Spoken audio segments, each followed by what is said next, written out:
C'est un plaisir de vous retrouver sur TPT+, mesdames, messieurs. Bienvenue à ce bulletin d'information.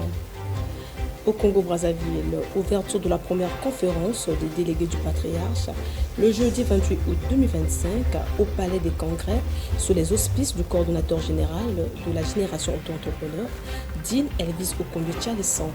Le but de cette conférence, former les délégués sur la révision des listes électorales.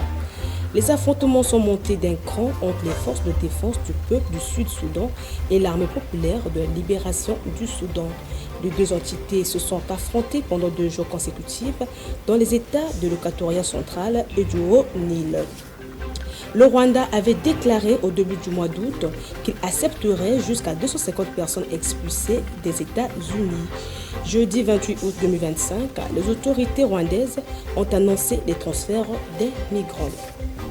Dans le nord du Ghana, des centaines de femmes accusées de sorcellerie, chassées par leurs familles et leur communauté, vivent dans des prisons à ciel ouvert, des camps de sorcières. Associations et acteurs politiques œuvrent désormais à fermer ces camps inhumains et à criminaliser les accusations de sorcellerie. Face à l'impasse des négociations sur le nucléaire iranien, la France, l'Allemagne et le Royaume-Uni ont mis leurs menaces à exécution jeudi 28 août 2025 en entamant à l'ONU une procédure de rétablissement des sanctions internationales contre Téhéran. Enfin, la Thaïlande plongeait à nouveau dans une crise politique.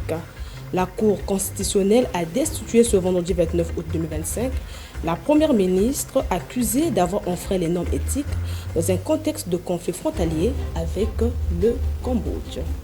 C'est la fin de ce bulletin d'information. Merci de l'avoir suivi. Mesdames, Messieurs, prenez soin de vous. Au revoir.